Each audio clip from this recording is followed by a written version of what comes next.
نتمنى ان شاء الله تكونوا كلكم على خير وبخير بتمام الصحه والعافيه. بغيت نقول لكم شكرا على التعليقات، على الحب، على الكرم، على العطاء اللي خليتوه لي في اخر فيديو.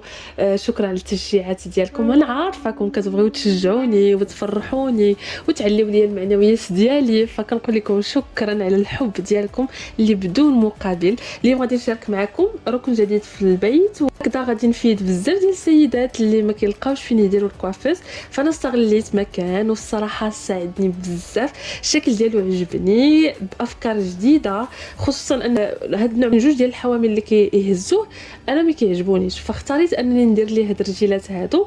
كيف كتشوفوا كوافيز ما كياخذش مساحه نهائيا اكيد، وخديته من ايكيا، فهو كيتفيكسا في الحيط. انا هنا راه ما ملصقاش في الحيط، عنده جوج ديال الادراج، والصراحه هزوا لي بزاف ديال الحوايج. كيف كتشوفوا هاد الرجيلات هادو خديتهم من ايكيا، الثمن ديالهم 300 درهم الوحده، ولكن البنات بصراحه كيجيو راقيين بزاف وعطاو واحد المنظر زوين، خصوصا مع الالوان اللي اختاريت في غرفه النوم. ما عرفتش انا الراي ديالكم كيفاش. ما لصقتوش في الحيط كيف كتشوفوا، فانا كنجرو وكيرجع اللور شاد راسو، فالطريقه اللي ركبته ما كيبانش عندي نهائيا، واخا تقل عليه واخا دير اللي درتي شاد راسو اللور. اللي ركباتو بحالي وخافت انه يطيح ليها غدير ليه واحد الحديدات الوحيد وصافي، هادشي اللي كاين.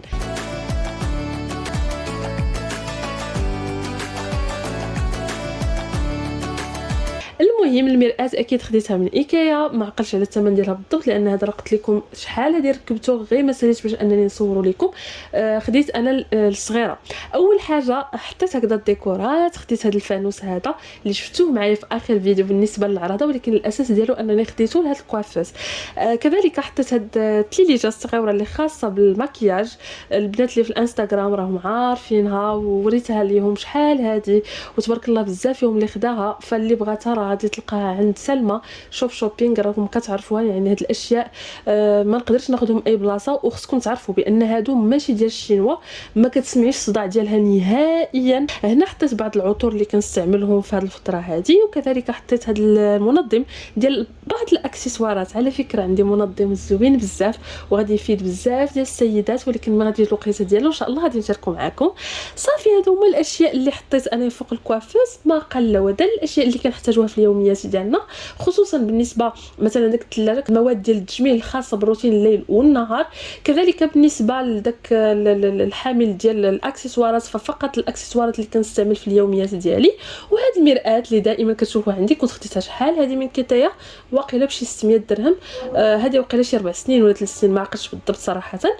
وصافي يعني هادو هما الاكسسوارات. وغادي تلاحظوا بان الكوافيس استغليت الطبله اللي كنت دايرها هي طابل دو لي، انا درتها طابل دو لي، وفي نفس الوقت كنتفحها وكتولي شاز ديال الكوافيس. يعني ما كنحاولش انني ندير بزاف ديال الحوايج باش ما يتخنقش البيت، وصدقونا البنات كنحس بالبيت مفوج. اول حاجه خديت هاد المنظمات اللي هما من كيتايا، ولقيتهم الحمد لله بروموسيون. الثمن ديال كل وحده مثلا بحال هادو كيديروا واقيلا شي 35، انا خديتهم غير ب 25، وهذه كدير 15 خديتها بقل من 10 دراهم. بصراحه كيلصقوا مزيان، كيشدوا راسهم، والمنظمات زوينين. هكذا نبدل شويه، فكل بلاصه رتبت فيها نوع من انواع المكياج، وحيت بزاف ديال المكياج اللي كنت خليته في المغرب ومن بعد من رجعت اكيد ما غاديش نولي نستعملو، مثلا بحال هاد لي باليت وبزاف ديال الحوايج، لان كنختصر عليكم فيديوهات باش ما يجيكمش الملل.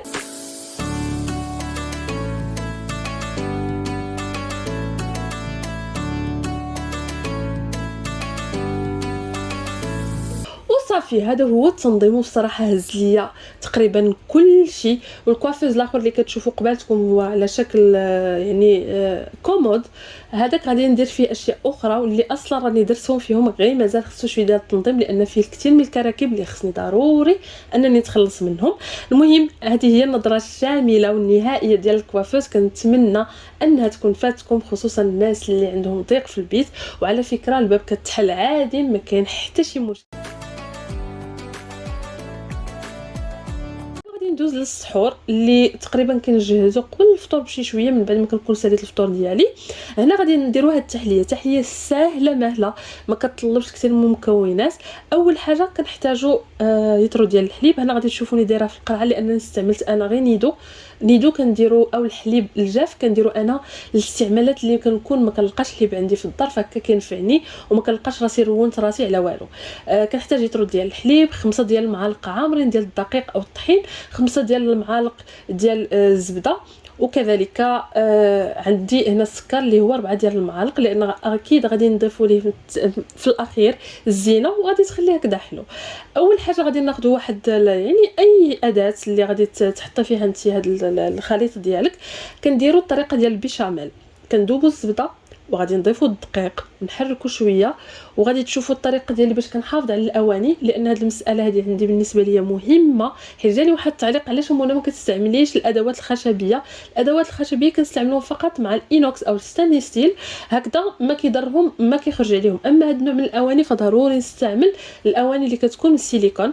هنا درت الطحين وكنحاول انني نخلط كل المكونات دقيق وزبده، من بعد نبقى نضيف شويه ديال الحليب شويه بشويه، اكيد باش ما نخسرش هاد الانيه ديالي وندير داك الخلاط اليدوي غادي يخرج عليها. خصوصا انا هنايا ما عنديش في الدار الخلاط اللي كيكون على شكل ديال السيليكون، ففرغت في اناء اخر، خلطت الخليط جيدا تتاكد انه ما بقاش فيه حتى حاجه، وعاد رجعته للانيه وشعلت عليه وبقيت هكذا كنخلط حتى انتجمت ليا كل العناصر. ضفت السكر وكذلك كنخليه على نار مهيله حتى كنحسوا به ثقال كيف ما غادي نوريكم في الفيديو. هنا الطريقه هذه اولا ممكن تستعمليها فقط باش هكذا لا بيشاميل ديالك ما تجيش ثقيله، او هاد التحليه هذه، وثانيا كتحافظي بها على الاواني. غادي ناخذ اي انيه اللي غادي تحطي فيها وتقدمي فيها هاد الديسير هذا. فانا اختاريت هادو على فكره كتشوفوا انهم تبارك الله راه كيهزوا بزاف، فيطروا يلا عمر 3 حطيتهم ودزت هكذا باش نحضر السلطه اللي كتقدم بارده.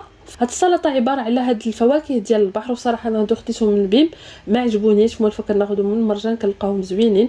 هنا بالنسبه لهاد الفواكه البحر درت شويه ديال الزيت، شويه ديال الملحه، والقليل من صلصه البيستو. بالنسبه لصلصه البيستو سولتوني بزاف. صلصه البيستو البنات انا كناخذها جاهزه لان ماشي ديما كنلقى الحبق، داكشي علاش، واكيد ما غادي نلقاه غادي نولي نصوبها لكم باش تشوفوا كيفاش كندير ليها. بالنسبه للسلطه درت هكذا البصل الاخضر ودرت جوج الانواع ديال الخس.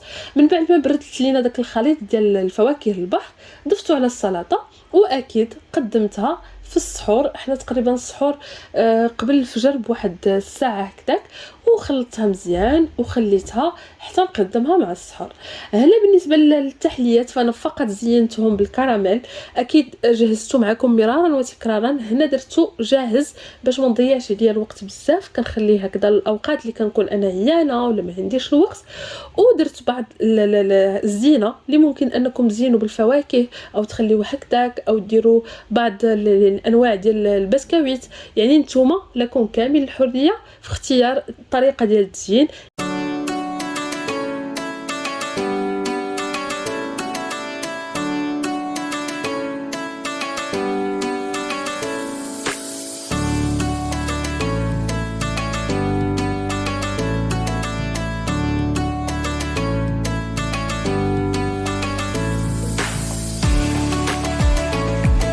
بالنسبه للتقديم فهنايا حطيت طبيله كيف ما موالفين معايا البنات. كيعجبني انني نحط واحد الطبله نقيه كنستاهل، ما كنتسناش ان اللي يقدمها لي واحد اخر. هكذا كنحس بانني كنعيش اوقات زوينه كيف ما انا كنتمنى، فما كنخليش راسي في خانه التمني وانما كنحط راسي في خانه الانجاز، انني ندير داك الحوايج اللي كنتمناهم. باغا نقرا كندير راسي في انني خصني نقرا وكنقرا، باغا انني نخدم ندير في بلاصتي من خانه العمل وكنعمل، باغا ناكل في مكان نظيف وراقي لانني استحق فافعل ذلك بدون تردد.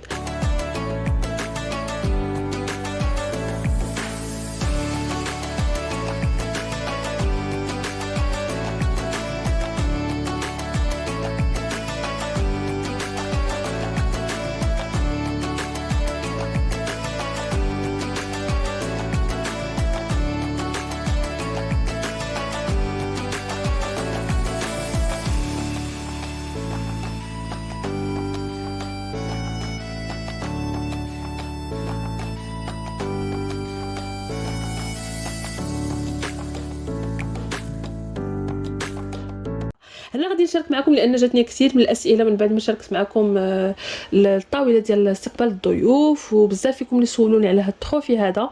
وحاجه بالنسبه لهاد الصينيه هذه او لهاد البلاطو هذا فيه الكثير من الاشياء اللي بصراحه كتمس وعندهم واحد العلاقه وطيده بالتقاليد المغربيه الاهالي الروحانيه. هنا كيف كتشوفوا المريشه اللي فيها الزهر، وماشي داك الزهر اللي كنعرفوا حنا ديال الماء، زهر فيه مزيت، يعني داك الزهر اللي كتعرفوا انه كيبقى ثابت بزاف. اكيد ما كتخلاش الجلسات المغربيه الروحيه من صرغينه راقيه معلكه فيها انواع من العود، وكذلك انواع كثيره من الزيوت اللي كتعطيها واحد التعليكه ملكيه وراقيه بزاف. ايضا هاد المبخره هذه اللي بصراحه ما تخلاش هاد الصينيه هذه من بدون مبخره، اللي بصراحه زوينه بزاف وراقيه وجايه زوينه مع هاد البلاطو هذا راقي جدا من بيت الفخامه. هو نفس العطر اللي شفتو عندي في الكوفري، اكيد شاركتو معكم في الانستغرام، ما شاركتوش معكم في اليوتيوب. ان شاء الله تجي فرصه ونوريه لكم، لان الصراحه عندها اشياء راقيه جدا وحصريه. هاد العطر هذا راقي جدا مميز، كيجمع ما بين العطور العربيه والفرنسيه كذلك. بوكس كامل غادي تلقاوه عند صديقتي منيا من بيت الفخامه.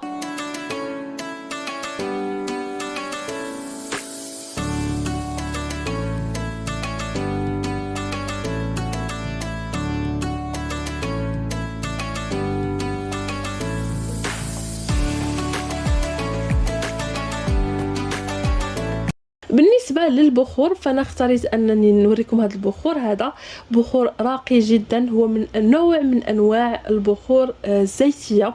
فاكيد بزاف ديال المرات كنوريكم كثير من الاشياء كاضافات للمجال والمعرفه، مجال المعرفي ديال البخور. هنا هذا البخور هو معجون غني بالزيوت العطريه الفواحه. الميزه ديالو انك كتبخري به، وكذلك كديري داك الاضافات الزيتيه من بعد ما كيتهدل داك البخور، كتزيد غير الزيت ديالو كيبقى عاوتاني كيعطيك الريحه زوينه بزاف.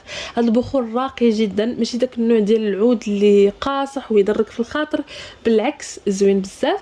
ولكن اكد ماشي ضروري ديروا داك الكره كامله من هذا البخور، فكتهزوها واحد شويه وكتستعملوه. هادشي كله غادي تلقاوه عند صديقتي منيا من بيت الفخامه. تعامل راقي جدا، شركه مميزه دائما. لكم تكونوا استفدتوا من هذا الفيديو وخديتوا افكار. باش ما ننساش السيدات اللي طلبوني على النسخ اللي كنت نسخت لبناتي بالنسبه للنسخ اللي خاصه برمضان، غادي نخلي لكم بعض الروابط في صندوق الوصف، هكذا غادي تستافدوا منهم. فقط مجرد انكم غادي تضغطوا على النوع من انواع الروابط، مجرد انكم غادي تضغطوا على الرابط فغادي تلقاو العديد والعديد من الاقتراحات اللي شبيهه جدا بكل الروابط اللي غادي نكون خليت لكم. كنبغيكم بزاف وكنقول لكم شكرا مسبقا على التعليقات ديالكم والرسائل ديالكم. خليتكم على خير، يلا بسلامه.